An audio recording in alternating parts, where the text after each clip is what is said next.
She was just about to say, "I do," when the church doors opened with a loud creak.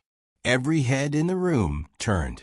A tall man in a black suit stood frozen in the doorway, backlit by the afternoon sun.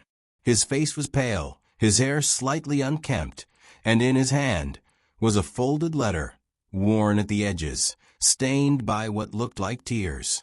Clara felt her stomach drop. The choir stopped. Even the priest fell silent. Only the sound of the breeze rushing in through the open doors filled the room. Clara couldn't move. Her veil fluttered slightly, as if nudged by the past itself. Daniel, her groom, turned slowly, eyes narrowing. "Who is that?" he asked under his breath. But Clara already knew. It was Ethan Vale, the man who once loved her like the world revolved around her smile. The man who vanished 3 years ago, without a single word. No goodbye. No closure. Just silence. She whispered his name like it was a ghost. Ethan stepped inside. He didn't look around. His eyes were only on her. "I'm sorry for interrupting," he said softly. "But I had to come." Murmurs spread through the crowd. Someone in the back gasped. Others were already reaching for their phones. Clara's legs trembled. Not from fear, but from something deeper. Something that had never fully healed. The last time she saw him, they were in a cafe. He held her hand and said he had a business trip to Europe. He kissed her forehead. He told her he'd be back in a week. He never came back. And now here he was, on her wedding day, holding a letter like it was the only thing keeping him together. Daniel stepped forward, placing himself between Clara and Ethan. "You can't be serious," he said. "You show up now? You had 3 years." "I know," Ethan replied, "and I'll carry that silence for the rest of my life. But I didn't come to ruin anything. I came to tell her the truth." He held out the letter. Clara didn't reach for it. She just stared at him, barely breathing. "What truth?" she asked. Ethan hesitated. His hand shook. "I wrote it down," he said, "because if I tried to speak it, I wouldn't get through it." The priest cleared his throat, unsure whether to intervene. The guests looked to Clara, waiting. No one dared to speak over the moment. "Just let her read it," Ethan said. "Then I'll leave. You'll never see me again." Daniel turned to Clara. "You don't have to read anything," he said. "You don't owe him that." But Clara stepped forward. Her fingers brushed Ethan's as she took the letter. It was soft with wear, as if it had been folded and unfolded hundreds of times. She unfolded it slowly, heart pounding. Her eyes scanned the first line, and then she stopped breathing. The opening words were written in Ethan's familiar, careful handwriting. "I left you because I thought I was dying." A chill passed through her. She looked up at him. His eyes were filled with guilt, pain, but not lies. Daniel was silent. Ethan said nothing more. He just waited. Clara stared down at the letter, struggling to read past the first line. The church was still. No one moved. No one dared. And suddenly, nothing felt certain anymore. Clara's hands trembled as she stared at the letter. Her heart beat, so loudly she could barely hear the whispering around her. Ethan hadn't moved. He stood near the back, eyes locked on her, almost afraid to breathe. Daniel watched her closely. His jaw was tight, his posture rigid. He didn't say a word. He didn't have to. His silence said everything. She read the next line. "They told me it was terminal. Rare. Aggressive. I didn't want you to see me disappear piece by piece." Her vision blurred. She blinked hard and kept reading. "I didn't vanish because I stopped loving you. I vanished because I loved you too much to let you watch me fade." Her throat tightened. Her eyes stung. It didn't make sense. But at the same time, it did. The late-night calls that suddenly stopped. The unanswered messages. The silence that followed. He hadn't just walked away. He had been preparing to die. Daniel finally stepped closer. You don't believe this, do you? His voice was low, calm, controlled. He waited 3 years and shows up on our wedding day? He didn't come here for peace.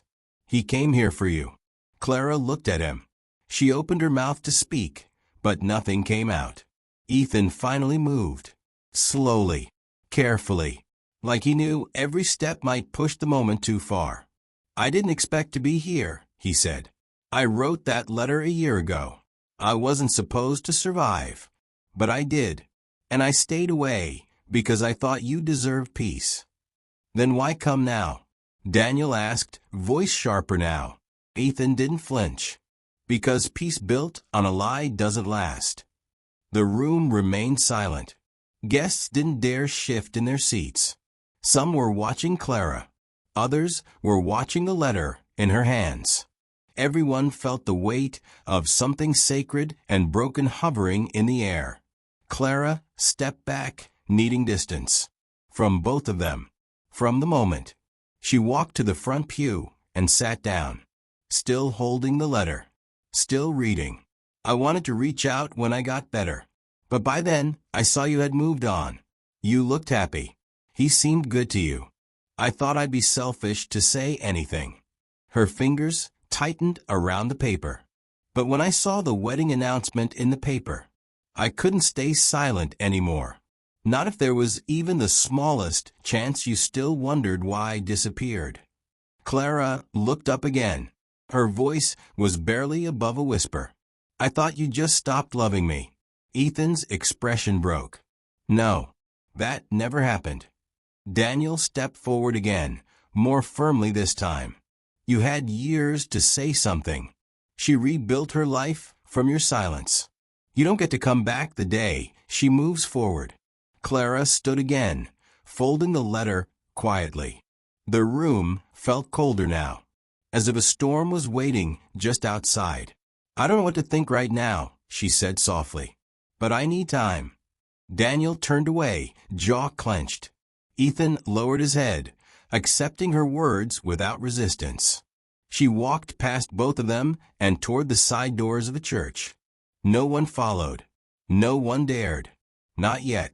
Everyone watched as the bride stepped away from her own wedding, and the man she was supposed to marry, and the man who never stopped loving her.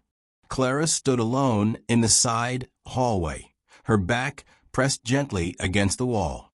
Her veil had been removed, held in her hand like a piece of the life she almost stepped into. The letter rested on the bench beside her. She had read it twice now. Every word felt heavier the second time. It wasn't just a goodbye. It was a confession of love, pain, fear, and regret, all poured into fragile paper and fading ink. She closed her eyes. 3 years of silence made sense now. But did that change anything? Outside the chapel doors, she heard muffled voices. Some guests had left. Others waited, whispering. The ceremony was at a standstill, suspended between past and present. The door creaked softly. Clara turned, expecting Daniel. But it was Ethan. He didn't step all the way in. He stayed near the door, his voice calm but uncertain. I didn't mean to hurt you, Clara. I truly believed I was dying. I thought leaving would be the kindest thing I could do. She looked at him, her eyes tired. Then why now? Why today? Ethan took a slow breath. Because I couldn't live another day knowing you might think I abandoned you. I saw the announcement. I knew it was too late, but I couldn't let you walk into forever with a question still in your heart. She picked up the letter again, holding it carefully. You said you got better a year ago. I did. And for a whole year, you said nothing. I told myself you moved on. I watched from a distance. And I hated myself for both staying away and for even thinking about reaching out. Clara stepped closer. Not too close, but close enough to look him in the eyes. I waited for you, Ethan, for months. Do you know how painful it was to convince myself you didn't love me anymore? That you could disappear like I never existed? I know, he whispered. and I'll carry that guilt until my last breath." She paused, holding his gaze. "Do you still love me?" Ethan's answer came without hesitation. Yes. It wasn't loud. It wasn't desperate. But it was real. She turned her head slightly, her mind spinning. "You came here thinking I'd call off the wedding." "No. I came because you deserve the truth. I never asked you to choose. I just didn't want you living a life built on lies." At that moment, another voice came from the doorway. Daniel.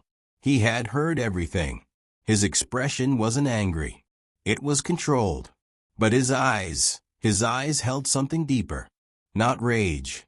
Not jealousy. But quiet devastation. "I wasn't supposed to hear that," he said. "But maybe I needed to." Clara looked at him, startled. Daniel walked in slowly, standing between them, then turning to Clara. "I love you, and I've never questioned your love for me. But I won't pretend this moment didn't happen. You need to figure out what's still in your heart." Clara looked between them. Two men. Two lives. One she mourned. One she built. And both standing in front of her. She felt her chest rise and fall as the silence stretched again. Then she said quietly, "I need time." Daniel nodded once. No begging. No anger. Just respect. Ethan stepped back, understanding he had done what he came to do. Clara turned and walked away. Not toward the altar. Not toward either man. Just toward a space where she could finally hear her own heart. The quiet of the small chapel room wrapped around Clara like a fragile shield.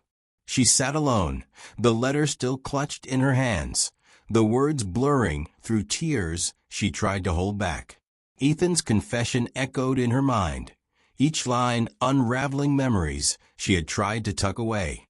She thought about the day Ethan disappeared, how sudden it was, like a shadow falling over her life. She had begged for answers, but none came. Just silence. Now the truth was out. The diagnosis, the fear, the sacrifice. Clara closed her eyes and saw the image she had buried deep, the look in Ethan's eyes the last time they met. He had been fighting more than she ever knew. A slow knock pulled her back. Daniel's voice was gentle. "Can we talk?" She nodded, and he sat beside her, careful not to crowd her space. "I know this isn't easy," he said quietly, "but I want you to know, I never wanted to replace what you and Ethan had. I just wanted to help you heal." Clara looked down at the letter, then back at Daniel. "You did," she said softly. "You were my safe place when I thought everything was lost." Daniel smiled faintly, but the sadness lingered in his eyes. "But I can't pretend today didn't shake everything." Her fingers trembled. "I don't know if I ever stopped loving Ethan," she whispered. Daniel reached out, brushing a loose strand of hair behind her ear. "Maybe love isn't a straight line," he said. "Maybe it's messy and complicated, and sometimes it hurts. But you deserve happiness, whatever form that takes." Clara swallowed hard. Outside the chapel, footsteps echoed. The ceremony downstairs was still paused, the guests caught between curiosity and respect. Ethan's presence had changed everything. She thought about the years she spent wondering what had happened to him. The nights she cried alone, trying to understand how someone she loved could just vanish. Now she knew, but knowing didn't erase the ache. Suddenly, she remembered a detail from the letter she hadn't focused on before, Ethan's treatment. How he had gone to Switzerland, how he had survived against the odds. The fight he had waged in silence. Her heart clenched at the thought. She wished she could have been there for him, to hold his hand, to fight with him. But instead, he fought alone. Daniel squeezed her hand gently. "I don't know what will happen next," he said. "But whatever you choose, I'll support you." Clara looked into his eyes and saw something real. Not just love, but loyalty and patience. She thought about Ethan's face, so full of regret, but also hope. She felt torn between two worlds, between past and future. Her mind drifted back to the chapel doors, wide open like the chapter she was now forced to face. Clara took a deep breath and folded the letter carefully. She stood up, steadying herself. It was time to go back, to face everyone waiting, to face her own heart, but most of all, to face the truth she had buried for too long. Because sometimes love means letting go, and sometimes it means finding the courage to start again. Clara stepped back into the chapel, the air thick with whispers and uncertain glances. The guests had been waiting, their eyes filled with a mixture of curiosity, sympathy, and something she couldn't quite name, anticipation. The moment felt suspended in time, like a fragile thread waiting to snap.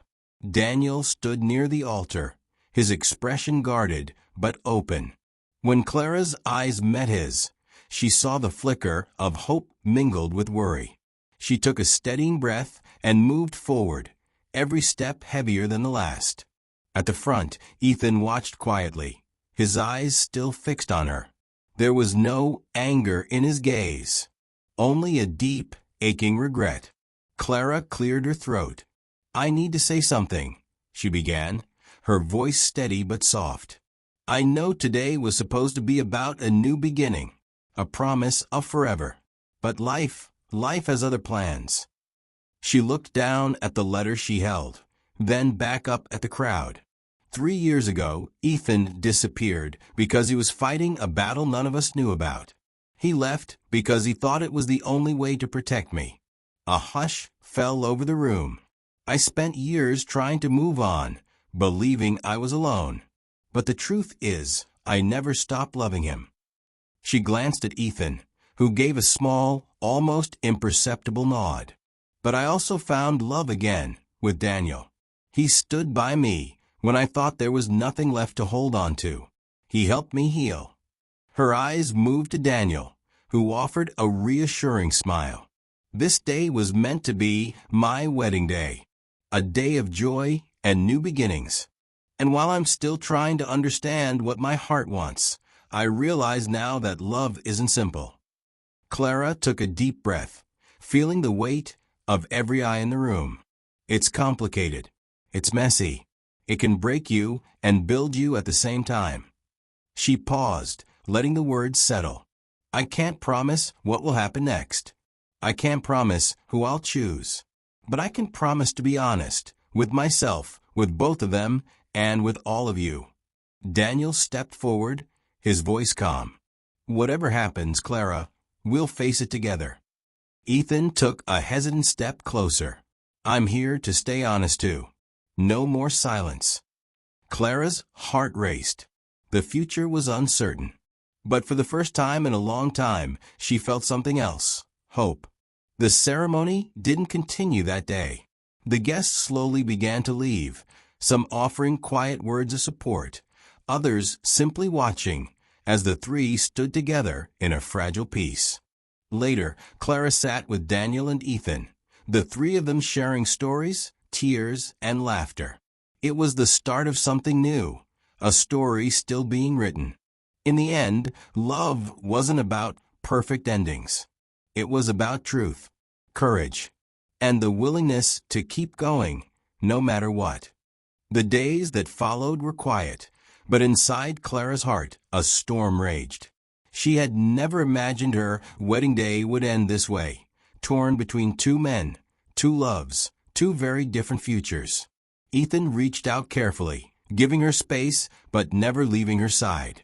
His presence was a gentle reminder of a past that still breathed between them.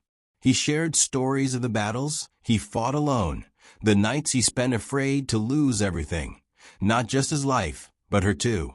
Daniel was steady, patient, a constant in a world suddenly filled with uncertainty. He listened without judgment as Clara wrestled with memories she had locked away, trying to make sense of the tangled feelings in her heart. One afternoon, Clara found herself sitting by the lake near her childhood home.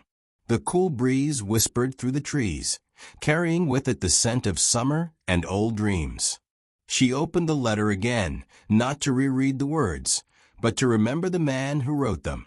Tears slipped down her cheeks as she thought of the pain Ethan had carried in silence. She realized how much she had longed for answers, for closure, for honesty. And now, here she was, faced with the impossible choice between love that had been lost and love that had grown in the waiting. Her phone buzzed. It was a message from Ethan. "Can we meet? I want to show you something." Curious and cautious, Clara agreed. They met at a quiet cafe downtown, a place where no one would recognize them. Ethan looked tired, but there was a softness in his eyes that hadn't been there before. He reached into his pocket and pulled out a small box. Clara's heart skipped. "It's not just a letter," Ethan said. "It's a promise. I kept this with me the whole time." She opened the box slowly. Inside was a delicate ring, simple but elegant. The very ring he had once promised to give her. "I thought I'd never get the chance to give it to you," he whispered. "But I want you to have it, no matter what happens." Clara's fingers trembled as she held the ring. It wasn't about the ring itself, but what it meant. A symbol of love that had survived even the darkest storms. They talked for hours, sharing memories, hopes, and fears. Ethan didn't ask for forgiveness. He just wanted her to know the truth, the whole truth. When Clara left the cafe, she felt lighter but still uncertain. She knew she had to be honest with Daniel. That night, she sat with him in their small apartment. She told him about the meeting, the ring, and everything Ethan had shared. Daniel listened, his face unreadable at first. Then he reached for her hand. "I want you to be happy," he said quietly. "If Ethan is part of that happiness, then I'll accept it." His words were painful but genuine. Clara realized love wasn't about possession or certainty. It was about freedom, freedom to feel, to choose, and sometimes to let go. The road ahead was unclear, but Clara knew one thing for sure. She would face it with honesty, courage, and an open heart. Because love, in all its messy beauty, deserved nothing less. Clara's world felt like it was shifting beneath her feet, but she was learning to stand steady in the storm. She spent the next few days in quiet reflection, visiting places that held memories with Ethan and moments she'd shared with Daniel. Each place brought a flood of emotions, joy, sadness, hope, and regret, all tangled together like a bittersweet song. One evening, she found herself back at the small cafe where she'd met Ethan. It was nearly empty, the soft hum of conversation wrapping around her like a familiar blanket. Ethan arrived, a gentle smile on his lips. But beneath it, Clara sensed the weight he carried. The years of silence, the loss, the love that refused to fade. They talked long into the night, sharing stories they had never dared speak aloud. Ethan confessed the fear he'd felt every day he was gone, fear that Clara would forget him, that she'd move on and find happiness without him. Clara's eyes filled with tears. "I never forgot you, Ethan," she said softly. "I just didn't know how to hold onto a love that felt like it disappeared." Ethan reached across the table and took her hand. "I left to protect you, but I was wrong. I should have trusted us." As the hours passed, Clara realized something important. Love isn't always about being together every day. Sometimes it's about holding on through distance and silence, and sometimes it's about learning to forgive. The next morning, Clara called Daniel. They met in a quiet park, the soft breeze rustling the leaves above them. "I need to be honest," Clara said. "I'm still torn, but I want to try to find a way forward with you." Daniel's face softened. "I'm willing to wait. I believe in us." For the first time since the wedding day was interrupted, Clara felt a flicker of peace. She knew the road ahead wouldn't be easy. There were difficult conversations to have, emotions to process, and decisions to make. But for the first time, she wasn't alone. Ethan and Daniel, two very different parts of her past and present, Both cared for her deeply. And Clara knew that whatever happened next, she would face it with courage and honesty. Because love, she realized, isn't perfect. It's messy, complicated, and sometimes painful. But it's also worth fighting for. And in that fight, she would find her true path. Whatever it may be. Clara stood at the edge of a lake as the sun dipped below the horizon, painting the sky in hues of orange and purple. The cool breeze brushed her face, carrying with it the scent of fresh beginnings and whispered promises. She clutched the ring Ethan had given her, the symbol of a love that had survived time and silence. But more than that, it was a reminder of the journey she had taken. Life hadn't been easy. The last few weeks had tested her in ways she never imagined. But through the heartache, confusion, and uncertainty, she had discovered something vital: the strength to listen to her own heart. Daniel had been patient. His quiet support, his unwavering belief in her, gave her hope for the future. He wasn't just a fallback. He was a man who had loved her through her darkest moments and stood by her when everything seemed to crumble. Ethan had been a ghost she never stopped chasing. The man who left to protect her, but had come back with a truth that shattered and healed her all at once. His love was raw and real, a testament to the past they shared and the bond that never truly broke. Clara took a deep breath and looked at the two men who had shaped her world. Daniel stepped forward first, his eyes warm and steady. "Whatever you decide, Clara, I want you to be happy. I'm here no matter what." Ethan nodded, his voice soft but firm. "I don't want to hold you back or complicate your life. I came back because you deserve the truth. But now I want to see you live freely, with love, no matter where it comes from." Tears welled in Clara's eyes as she realized she didn't have to choose between two paths. Love wasn't a fork in the road. It was a journey she could navigate with honesty and grace. She slipped the ring onto her finger, a symbol not just of a promise, but of forgiveness, healing, and hope. "I've learned that love isn't about perfect timing or neat endings," she said quietly. "It's about being brave enough to face the truth, to forgive, and to move forward." The three of them stood there in the fading light, united by the complexities of love and life. No promises were made about the future. No illusions of easy answers. Just a shared understanding that sometimes the most important thing is to keep loving, even when it's hard. As the sun disappeared behind the trees, Clara smiled for the first time in months, ready to embrace whatever came next, with an open heart and courage to match.